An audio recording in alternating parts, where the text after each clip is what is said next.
En 5, 4, 3, 2, 1. Ahora comienza Ciberlegal con Juan Pablo López.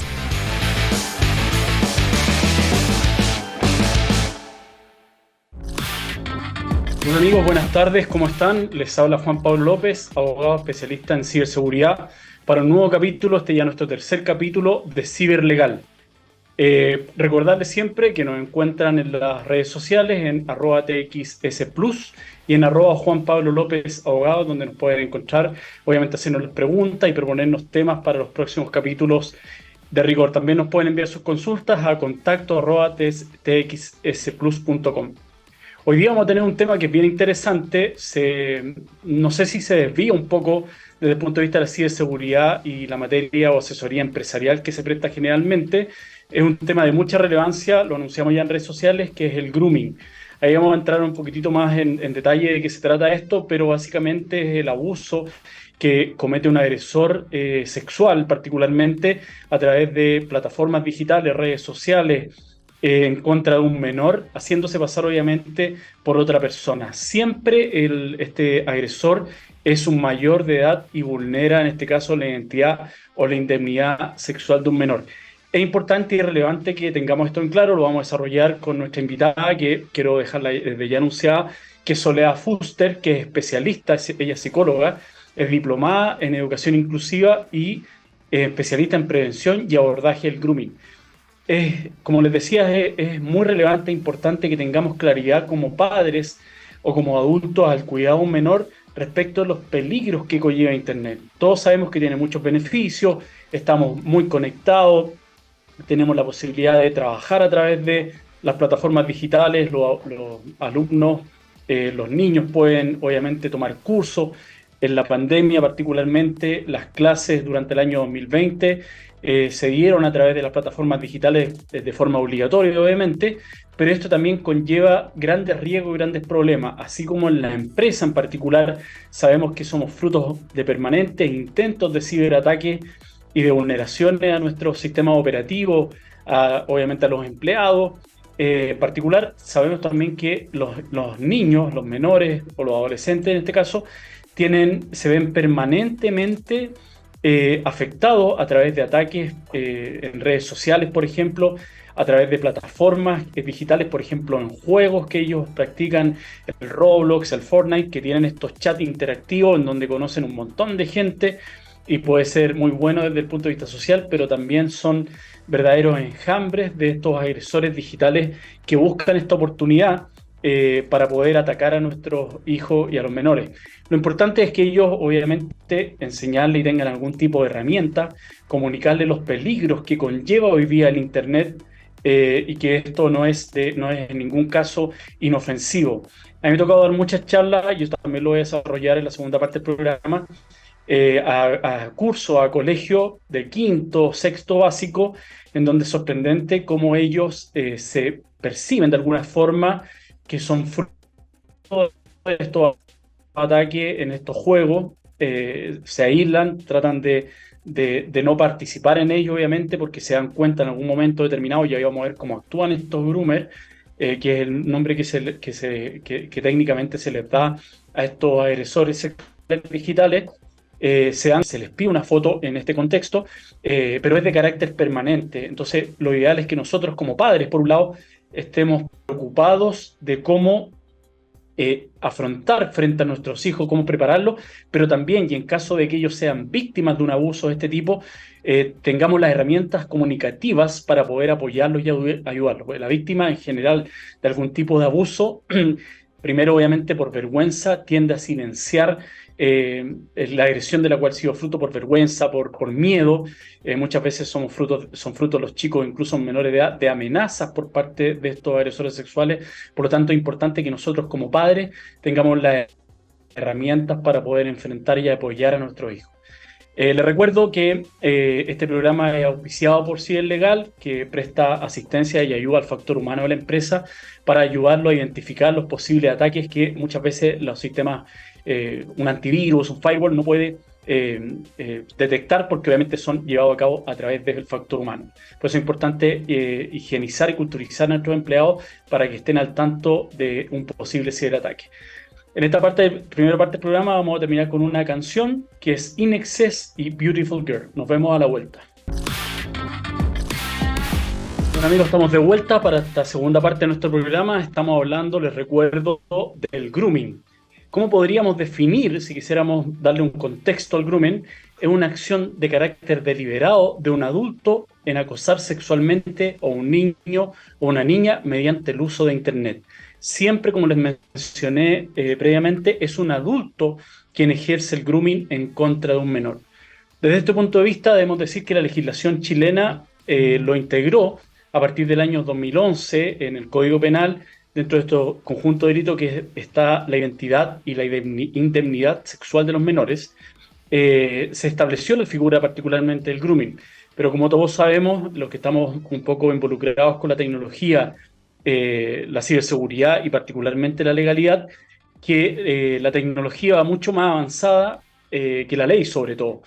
Desde ese punto de vista, por lo tanto, así como hablamos en el primer capítulo respecto de la ley, en este caso de los ciberdelitos que fue actualizada el año pasado, siempre los ciberdelincuentes van un paso más allá de la ley. Por lo tanto, la investigación y perseguir este tipo de delitos una vez que se ha cometido y ha ocurrido un severo daño desde el punto de vista psicológico, como lo hablaremos más adelante con Soledad, en el menor, es muy difícil encontrar muchas veces a estos tipos que navegan otra vez, obviamente a través de Internet, y una vez que cometen el daño y son descubiertos, simplemente desaparecen. Por lo tanto, nuevamente lo que siempre digo yo, el llamado es a ser preventivos, a ser proactivos y no ser reactivos en cuanto al posible daño que puede sufrir desde este punto de vista nuestro hijo.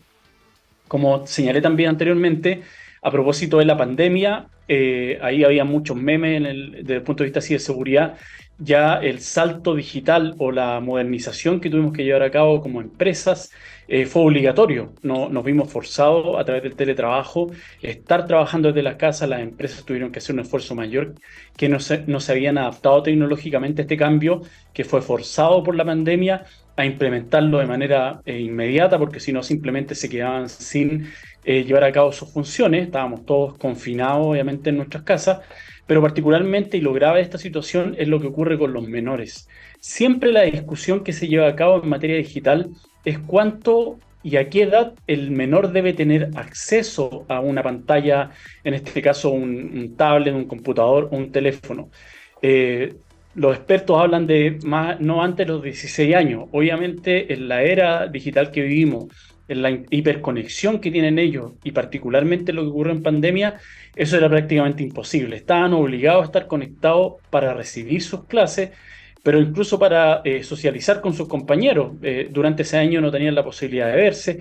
Por lo tanto, en los recreos, tristemente, porque era triste ver a los niños, socializaban en las mismas reuniones de Meet, de Zoom que tenían en clase, seguían igual conectados con sus compañeros a través de las plataformas digitales.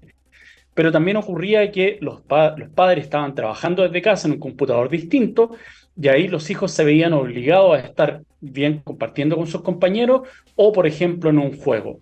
Y esto es una oportunidad que aprovecharon estos agresores sexuales digitales para, obviamente, vulnerar la privacidad de nuestros hijos e invadirlos digitalmente. Para que ustedes entiendan, no son tipos que actúan azarosamente o un día se suben a una plataforma y ven a quién pueden atacar. Ellos tienen protocolos de actuación particularmente. Es bien complejo, son tipos que obviamente tienen una patología que lo afecta, que este gusto por los menores de edad o los adolescentes, pero ellos actúan en grupos o manadas, como ellos los denominan, y cuando ven la oportunidad de vulnerar, en este caso, a un menor de edad, lo hacen de tal forma que, primeramente, y como expliqué, se hacen pasar por un menor de edad, tienen en su foto o por ejemplo, en su WhatsApp o en el avatar de algún juego en particular, tienen, por ejemplo, la figura de un anime, que no es raro, es normal para los niños que alguien no ocupe su foto, por lo tanto les parece normal, ocupan el mismo lenguaje y empiezan a relacionarse con los hijos a través de un lugares comunes. En este caso, por ejemplo, sería el juego en particular que están, en ese caso, practicando.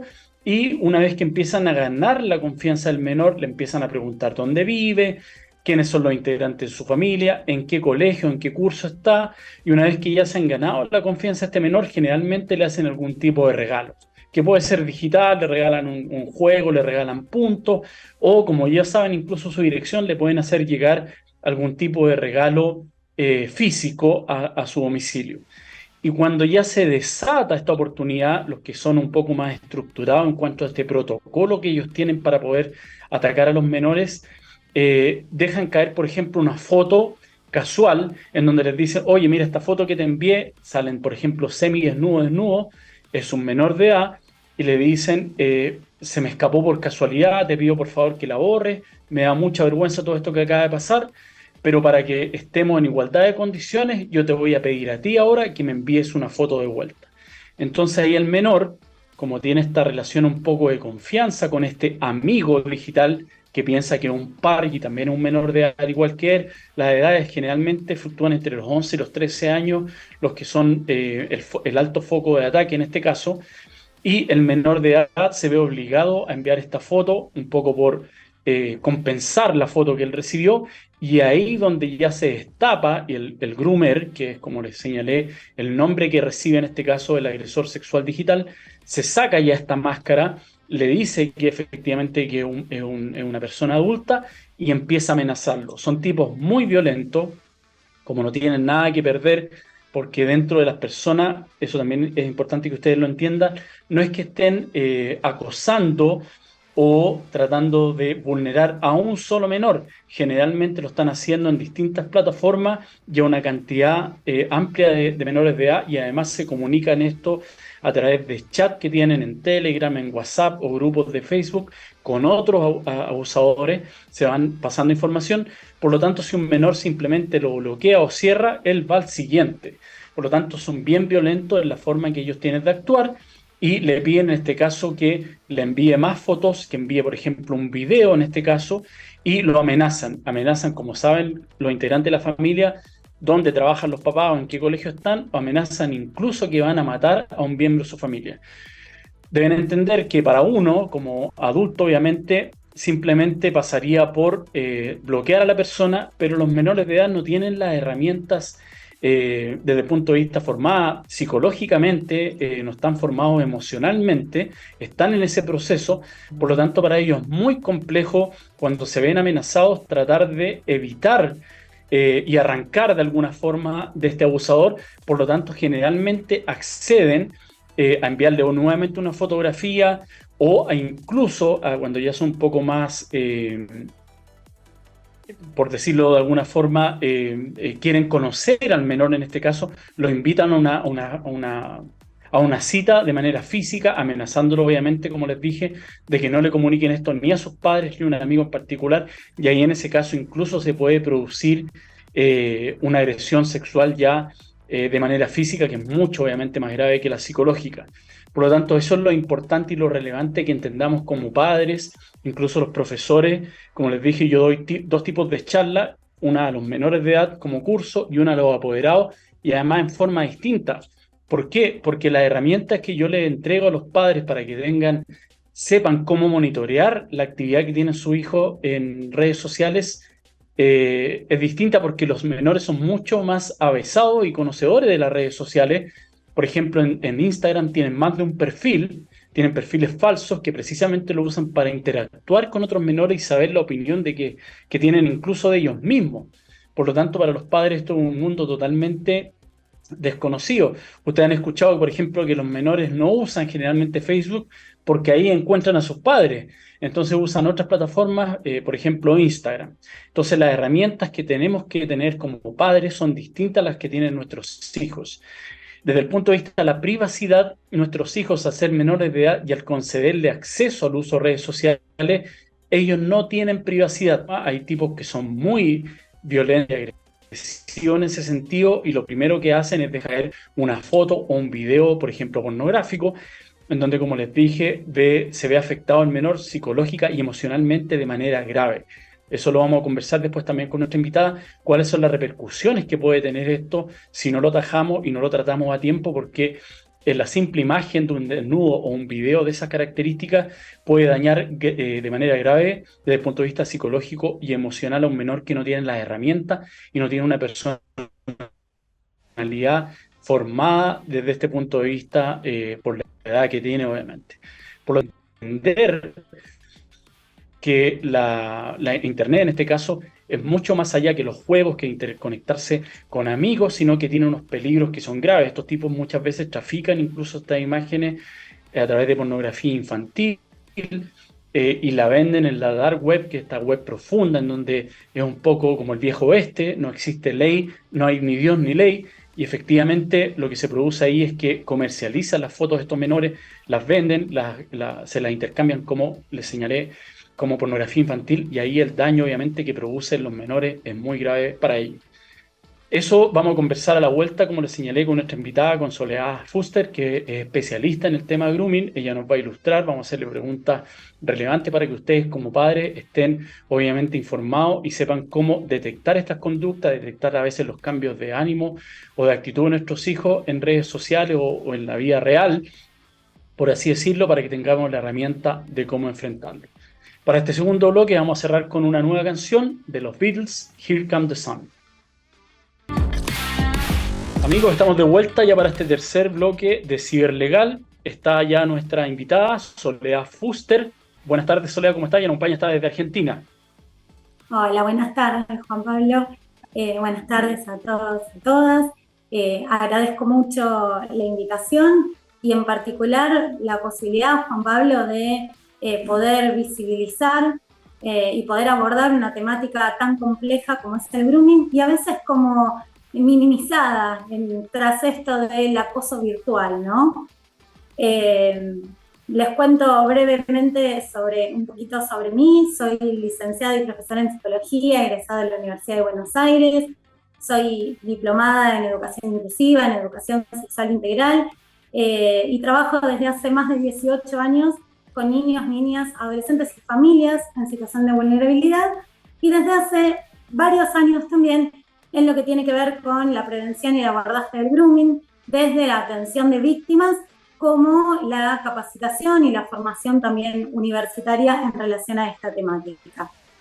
Así que bueno, desde este lugar espero poder aportar, que si hay algunas preguntas o inquietudes también podamos ir respondiéndolas o que queden para un momento posterior, pero que también permita seguir pensando en forma conjunta. Así que... Como dices tú, Soledad, es clave y un poco lo que buscamos nosotros en cada programa es visibilizar ciertos puntos que muchas veces desde el punto de vista cultural, un poco cultural empresarial o cultural social, se dan por sentado y se ignoran un poco. Como dicen en Estados Unidos, lo que no sé, no lo sé. Entonces aquí un poco es hacerlo visible, como dices tú, y desde ese punto de vista informarle en este caso a los padres o a los adultos cómo podemos protegernos de esta grave, del grooming, que es muy grave desde el punto de vista psicológico y para los menores en particular. Soledad, partiendo con nuestra primera pregunta que tenemos acá, es ¿cómo afecta el grooming en la realidad ya palpable a los niños, niñas y adolescentes? ¿Cuáles son los efectos que produce el grooming? Bien, a mí me gusta pensarlo con experiencias de nuestra propia vida cotidiana, ¿no? Nosotros muchas veces usamos los dispositivos para, si tenemos hijos, hijas, para que nos avisen cuando salieron, cuando llegaron a algún lugar, o tenemos una mamá o una persona mayor en la familia a quien vamos llamando o mandando mensajes para ver cómo está, si toma un remedio, cómo se siente. Entonces, digo, en esta cotidianeidad, ¿qué nos pasa o qué nos pasaría si de repente nuestro hijo, nuestra hija que tenía que avisarnos que en un lugar no nos avisa? Bueno, volvemos a mandar un mensaje, no contesta, llamamos por teléfono, no contesta, vemos que se quedó sin señal, intentamos hablar con alguien y no logramos localizarlo, no logramos saber cómo está. O mamá o una persona mayor de la familia a quien estamos acompañando y con quien estamos manteniéndonos en comunicación, de repente nos dice que no se está sintiendo muy bien y cuando queremos llamar para ver cómo está, no atiende. ¿Qué nos pasaría ante esta situación? ¿No? Nos empieza a agarrar como miedo, ansiedad, angustia, desesperación, según el caso. Y también nos puede pasar todo lo contrario, cuando nos avisan vía mail que fuimos seleccionados para un puesto laboral que estábamos esperando, o que aprobamos un examen. Bueno, esto lo que nos muestra es que, lejos de esa oposición que se sostuvo durante mucho tiempo entre la virtualidad y la realidad, de hecho, la Real Academia Española define la virtualidad o lo virtual como aquello que carece de efectos en lo real. Bueno, recién veíamos que es justamente todo lo contrario. Lo que ocurre a través de la virtualidad tiene un impacto directo sobre nuestra realidad, ¿sí? El impacto es un impacto psíquico y nuestra realidad psíquica es la que marca la manera en la que evidenciamos, interpretamos, sentimos, con lo cual el grooming, como lo venía describiendo también Juan Pablo, es un abuso sexual contra niños, niñas y adolescentes que se comete a través de un medio digital, a través de la virtualidad, pero sus efectos, su impacto es sobre la realidad física y psíquica de las víctimas, aun cuando no haya un encuentro personal. Hacer hincapié en que lo virtual es el medio nos permite empezar a pensar el grooming como lo definen organismos internacionales como UNICEF, que ya en el año 2017 lo reconoce efectivamente como un abuso sexual cometido a través de medios digitales, donde la persona que comete este delito, como justamente es un delito penal, es una persona que se encuentra en edad punible, según cada país y las legislaciones de cada país. Entonces, ya no se trata de seguir pensando en un acoso virtual, en tanto hostigamiento, como un acoso es el que se produce entre pares, cuando hablamos de ciberbullying, ¿no? Como un maltrato. Acá se trata de un abuso sexual donde hay violencia, en tanto que la víctima, los niños, niñas y adolescentes, no pueden prestar consentimiento. Juan Pablo decía, no cuentan con las herramientas, porque todavía, por la etapa de su desarrollo madurativo en el que se encuentran, no logran identificar o reconocer en realidad qué es lo que la persona agresora les está pidiendo, o bien cuando lo comprenden, desconocen cuáles son las intenciones de esa persona agresora. Entonces, aún sin que las víctimas muestren signos de rechazo, porque pueden estar siendo engañadas, igualmente es un abuso sexual y no hay consentimiento, justamente porque hay engaño. No se puede consentir aquello que no conocemos, no comprendemos o desconocemos absolutamente, ¿no? Bien, entonces, hablar del grooming implica reconocer que este abuso sexual tiene consecuencias que van a ser tanto físicas como psicológicas y emocionales, sexuales, sobre las víctimas, que pueden darse en el presente, pero también pueden ser a largo plazo estas consecuencias, generando incluso lo que se conoce como daño psíquico, ese daño que es irreversible, irreparable, ¿sí? Entonces, algo importante, que es otra de las preguntas que nos guiaban un poco en el encuentro de hoy, tiene que ver con cómo podemos prevenir el abuso sexual a través de Internet contra niños, niñas y adolescentes, es decir, el grooming. Y lo primero que surge ante esto es la información para la sociedad, la información para las familias. Y uno dice, bueno, está bien, el diálogo es lo más importante para prevenir. Sí, pero ¿cómo puedo pedirle yo a alguien que dialogue sobre un tema que en realidad desconoce? ¿Sobre qué va a hablar la familia en casa si no sabe en realidad de qué se trata el grooming? Bueno, sí, es algo que pasa en Internet, así que si alguien te dice, tené cuidado, no hables con nadie. Bueno, sabemos que hoy, como decía anteriormente Juan Pablo, a través de las redes sociales, de las plataformas de juegos, de los chats, los chicos y las chicas hablan con montones de personas. Nosotros lo que tenemos que saber es cuáles son, digamos, las modalidades de captación que utilizan estas personas que son agresores sexuales, que pueden ser hombres o mujeres, que pueden utilizar que en muchas ocasiones utilizan un perfil falso, pero en otras no. En otras, como mencionábamos antes, lo que hacen es en forma como inmediata impartir una amenaza. Y ni siquiera necesitan presentarse con transmitir una amenaza que para el chico, para la chica genere un estado de terror, ¿sí? Que lo paralice para pedir ayuda. Con eso ya es suficiente, ni siquiera necesita falsificar su identidad.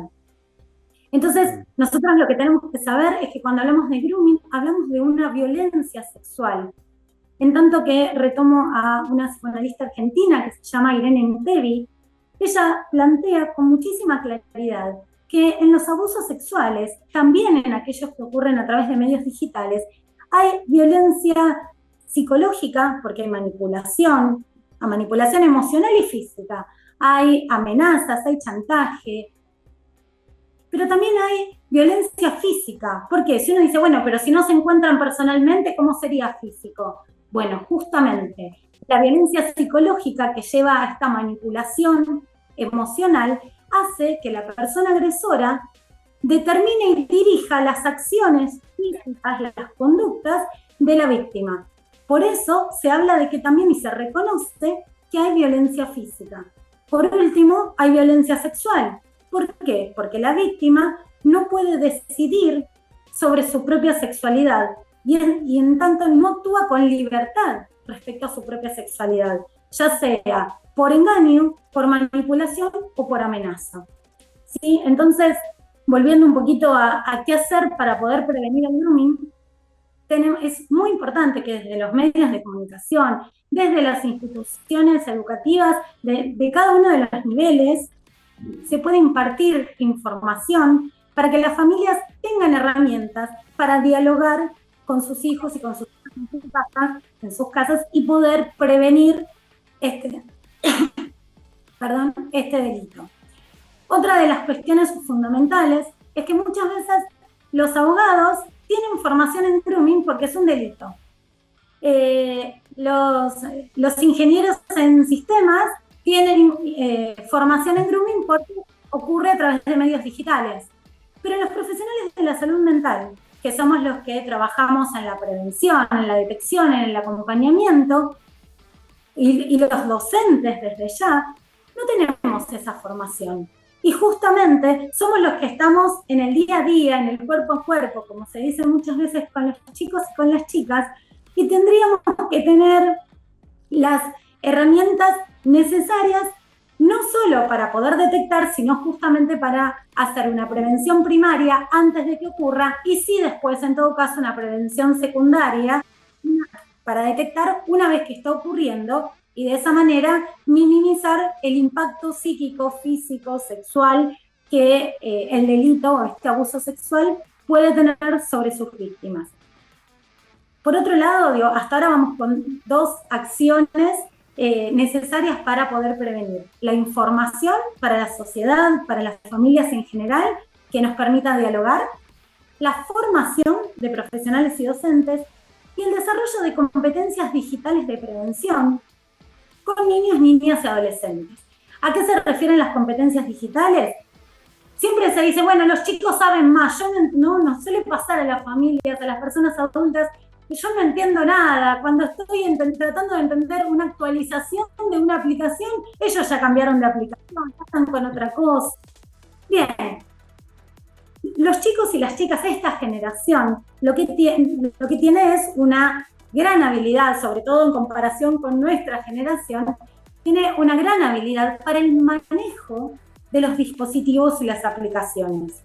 Pero el manejo no quiere decir que tengan la capacidad todavía desarrollada para identificar los riesgos, para evaluar las consecuencias de sus propios actos, ¿sí? Entonces, nosotros como personas adultas tenemos que trabajar mucho en poder dialogar sobre cuáles son los riesgos que existen en Internet, en poder sentarnos y acompañar el uso y el uso que hacen los chicos y las chicas que navegan para buscar información, navegan para jugar, navegan para socializar, utilizan Internet como un espacio más donde realizan sus actividades cotidianas. Incluso nosotros, las personas adultas, también.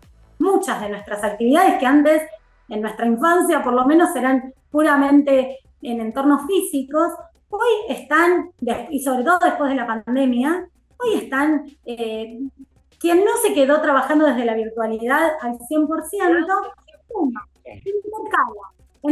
como en este momento, entre la virtualidad y los espacios físicos. Por otro lado, y algo que vengo planteando desde hace un tiempo y que lo vengo trabajando mucho en las instituciones educativas en las que trabajo, es, en Argentina tenemos una ley de educación sexual integral.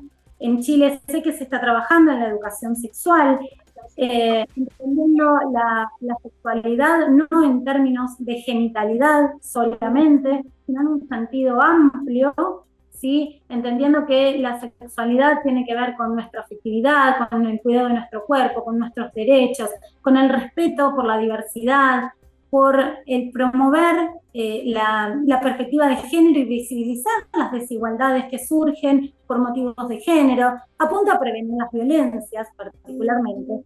Por eso es tan importante que en las instituciones educativas, primero los docentes reciban formación y luego la institución trabaje con la ESI desde una perspectiva digital, ¿sí? Teniendo en cuenta que todo esto que acontece en la vida, en los espacios, en los entornos físicos, también se reproducen tanto las oportunidades como las violencias a través de los medios digitales.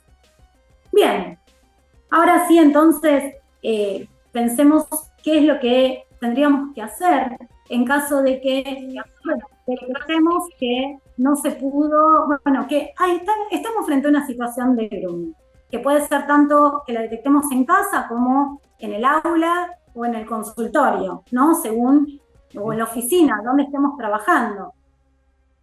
Hay algunos aspectos que son fundamentales, porque teniendo en cuenta que este es un delito contra la integridad sexual, no es un delito informático, es contra la integridad sexual, pero las pruebas le evidencian digital. Entonces, va a ser fundamental que podamos hacer capturas de pantalla, que guardemos las conversaciones, que copiemos la URL, el www, del perfil de la persona que se estuvo contactando con nuestro hijo, con nuestra hija, ¿sí?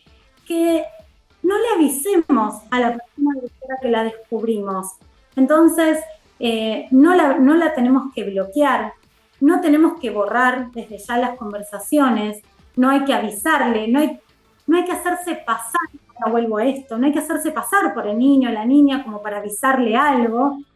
Y lo que tampoco hay que hacer, que en Chile sé que tiene otro nombre, en Argentina se llama escrachar, pero sería como divulgar a la persona en redes sociales. ¿Por qué? Porque si bien queremos hacer un bien, queremos cuidar a otros chicos y a otras chicas, lo que esto genera es que la persona agresora se entere que la descubrieron, y hoy en día en internet es muy fácil, muy sencillo dar de baja el perfil y crear otros a través de los cuales seguir cometiendo el mismo delito. Con lo cual, si nosotros le avisamos escrachando, publicando en las redes sociales, bloqueándolo, si le avisamos, lo único que vamos a generar o vamos a garantizar en todo caso es la impunidad de la persona agresora. Entonces, tenemos que preservar la evidencia digital, por supuesto, escuchar, acompañar, contener a la víctima. Y yo siempre digo algo que me parece fundamental después de haber escuchado muchas situaciones de revictimización. Seguramente en casa o en los espacios áulicos incluso, hablamos mucho del cuidado que hay que tener en internet, de los riesgos que tienen las redes sociales, pero puede ser que los chicos o las chicas cometan el error, ¿sí? Primero porque a lo mejor no se dieron cuenta, porque fueron engañadas, pero a lo mejor cometieron el error de mandar una foto íntima, porque por manipulación la persona agresora va generando todas las, va generando todas las acciones necesarias para convencer de una u otra forma a su víctima. Entonces, que el chico o la chica haya cometido un error no lo convierte en culpable de un delito que, como decía Juan Pablo, es un delito penal, es un delito contra la integridad sexual de niños, niñas y adolescentes. No podemos poner en una balanza si el delito o la responsabilidad de un delito penal contra la integridad sexual y la responsabilidad de un error cometido por un adolescente o por un chico más chico inclusive. Porque si es así, ¿quién de nosotras no ha cometido errores? Y no por eso está cometiendo delito. Entonces, contener a la víctima y comprender que en primer lugar fue víctima.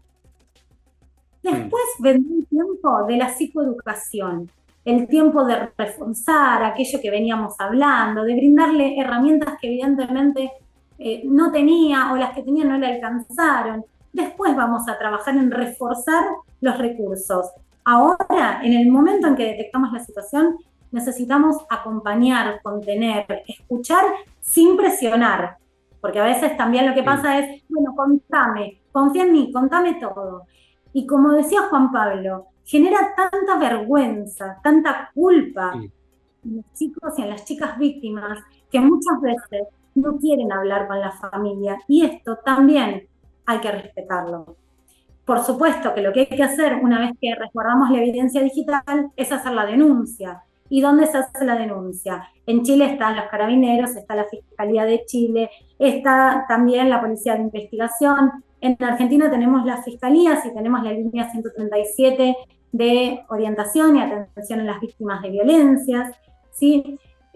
Con estas herramientas nosotros tenemos que seguir trabajando día a día. No alcanza con hablar una vez, no alcanza con decir, les voy a poner un ejemplo del jardín que yo tengo muchas ganas de retomarlo en la próxima reunión con las familias. De jardín estoy hablando. Jardín, digo, son niños de entre 3 y 5 años, donde las familias suelen contar en las fichas de inscripción que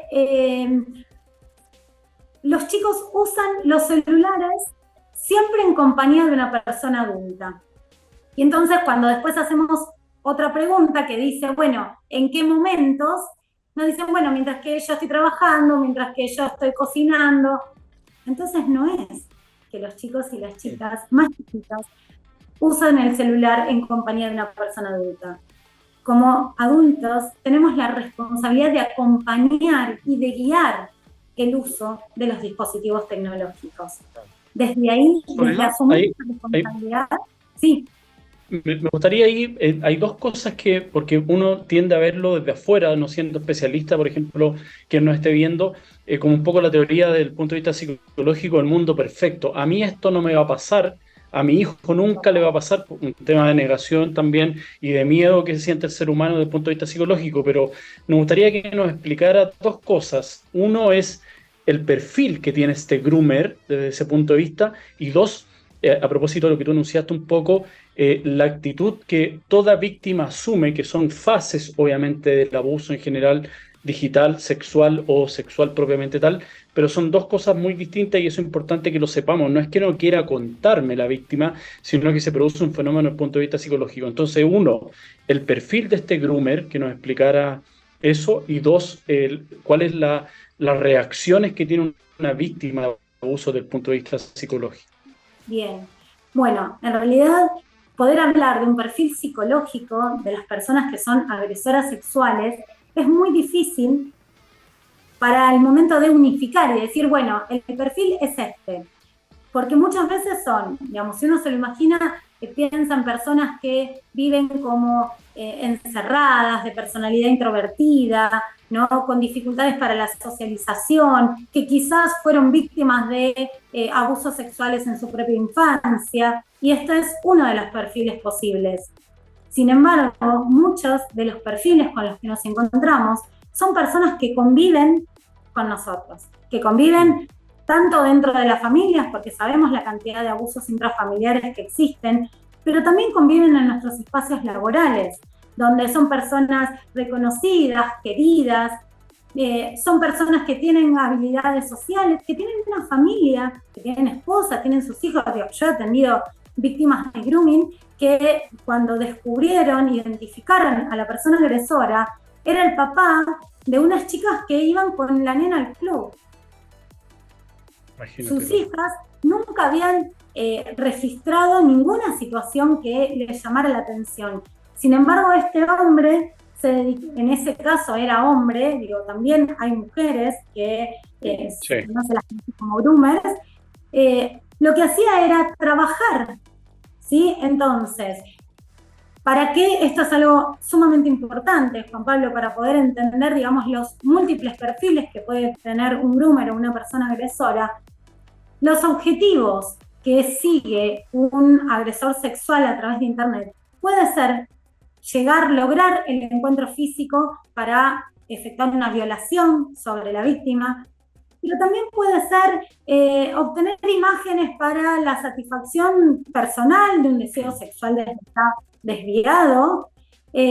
También puede ser la captación de la víctima para una red de trata de personas. Yo esto lo trabajo mucho con los últimos años, como decías vos, Juan Pablo, del secundario, como se le llama en Argentina, porque van a ir a buscar trabajo. Van a buscar trabajo mandando un currículum y se van a presentar en una empresa que los contactó a través de Internet. Entonces, muchas veces, todos estos datos que se piden y este contacto a través de Internet es justamente para terminar captando víctimas para la trata de personas. No es que pase siempre, pero es un riesgo que existe al que hay que estar alerta y tener cuidados también. Y por otro lado, que fue lo que tuvo como un auge muchísimo mayor durante la pandemia, es la comercialización de imágenes, ¿sí? O de material de explotación sexual infantil y adolescente. Es decir, que lo que hacen muchas veces ni siquiera es obtener este material para uso personal, sino para comercializarlo y obtener dinero, por supuesto, a cambio. Forman parte de grandes redes internacionales, ¿sí? De lo que se conoce como pedofilia, y ahí, digamos, sí quiero diferenciar, digamos, nosotros sabemos que la pedofilia es una enfermedad mental, es un trastorno mental, ¿sí? Donde, el objetivo, digamos, de la persona que en realidad termina siendo agresora de todos modos al momento de pedir fotos, siempre queda en la fantasía, ¿no? El pedófilo lo que hace es tener fantasías sexuales dirigidas a niños, niñas o adolescentes y satisfacer sus fantasías, satisfacer sus deseos a través de la fantasía o la visión de imágenes. El pederasta, ¿sí? El pederasta no es un trastorno mental, es un delito, la pederastía, ¿sí? Y lo que hace es abusar sexualmente de sus víctimas, niños, niñas o adolescentes. Y este abuso puede ser cometido a través de en entornos físicos y también en entornos virtuales o en entornos digitales, ¿sí? Entonces, nosotros como perfiles de la persona agresora pueden ser múltiples. Insisto con esto porque si no nos quedamos con que, primero con estigmatizar a determinadas características de personalidad, pero por otro lado nos confiamos en que solamente esa clase o ese perfil de personas podría cometer un delito o el delito de grooming. Entonces, sí, desde ya que aparecen características psicopáticas, sí, de manipulación, chantaje, muchísima inteligencia, muchas veces, no siempre, ¿no? Pero aparecen estas habilidades para manipular a un niño, una niña o adolescente que, si entendemos que estamos hablando de una simetría, ¿no? De edad en general, digamos, también estamos hablando de una simetría de poder, de conocimiento, y ahí la manipulación es mucho más sencilla, cuanto más es la distancia que existe entre la víctima y la persona agresora. En relación, más o menos, Juan Pablo... Sí, eso está clarísimo. Ahora, eso para poder ir un poco cerrando, es un poco porque a los padres les cuesta entender por qué el menor, y eso yo he trabajado con víctimas de abuso sexual mayores de edad, incluso 40, 50 años, y un poco el perfil o la reacción psicológica es la misma, es ser introvertido, acallarlo, aislarse socialmente, que eso también me gustaría que lo explicara un poco, resumidamente, cuáles son un poco las etapas que sufre la víctima del abuso para que nosotros podamos desde afuera poder contener o ayudar. Bien. Bueno, en realidad fuiste como a una parte polémica. Digo, se habla muchas veces de fases. Yo lo que planteo es que no podemos seguir hablando de fases del grooming, tenemos que hablar de modalidades de captación, porque si no nos pasa lo que nos pasó en la pandemia, que aumentó a nivel, en toda Europa, a nivel mundial, un 500% las denuncias por grooming. En Buenos Aires llegaron casi al 300% de incremento de denuncias por grooming. ¿Y esto por qué? Si los chicos estaban en sus casas, con sus familias, no podían salir. Bueno, primero por lo que dijimos antes, porque el objetivo era fundamentalmente la comercialización. Pero ¿qué pasó? ¿Por qué las familias no podían darse cuenta? ¿Por qué los chicos o las chicas no contaban nada? Lo agruparía en dos opciones como macros. Por un lado, muchas veces, al estar bajo estos como efectos de la manipulación, muchas veces lo que se entabla es como un vínculo de noviazgo virtual o de una amistad virtual, donde la persona agresora, con un perfil falso o real, pero sí engañando a la víctima en cuanto a sus intenciones, lo que hace es ir construyendo un vínculo de confianza, un vínculo afectivo, una dependencia emocional de la víctima hacia él o hacia ella. O sea, imaginemos o recordemos los momentos en los que empezábamos un noviazgo, ¿no? Donde, bueno, nos levantábamos a la mañana y esperábamos la llamada o el mensajito y hablábamos durante el día y cuando nos preguntan cómo nos fue, cuando están pendientes, bueno, así funciona el vínculo que suele entablar la persona agresora, un vínculo de confianza y de amistad. El vínculo de confianza, ahora vamos a ampliar un poquito sin extenderme demasiado, el vínculo de confianza va a estar siempre. En algunos casos se va construyendo este vínculo de amistad del que les hablaba, y lo que va haciendo es que la víctima no se pueda reconocer como víctima. Entonces, ¿cómo va a pedir ayuda a alguien que no reconoce que la necesita? Incluso las personas agresoras utilizan como estrategia la anticipación de lo que la familia podría decirle si se enterara de ese noviazgo que están manteniendo. Entonces, por ejemplo, les dicen, no le cuentes a tu mamá o a tu papá porque ellos son de otra época, no lo van a poder entender. Y si se enteran, te van a decir que a lo mejor yo te quiero engañar, que no me conoces y no te van a dejar hablar más conmigo. Cuando la familia se entera, ¿qué hace? Responde exactamente como el groomer anticipó. Entonces, ¿qué hace con eso? Refuerza la confianza en el groomer y refuerza también la distancia con la familia.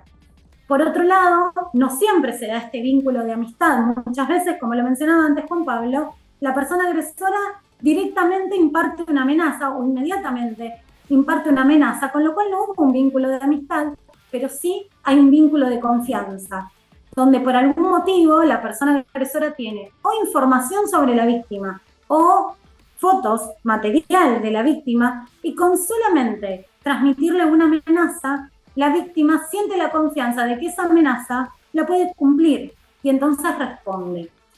Por el miedo, como decía antes, por miedo, por culpa, por miedo a lo que le pueda pasar con el groomer que la amenazó, pero también por miedo a la reacción de la familia. Muchas veces las víctimas no cuentan, no piden ayuda. Después, lo que les decía, el detalle de lo que pasó, muchas veces no lo quieren contar porque muchas veces han estado expuestos a situaciones muy avergonzantes, muy denigrantes, ¿sí? Y esto hace que los chicos y las chicas, digamos, no puedan enfrentar esta situación frente a la familia. Por eso siempre es tan importante recurrir a un profesional de la salud mental que pueda acompañar. Después habrá que ver si es necesario un tratamiento psicológico o no, pero en principio que se lo pueda acompañar.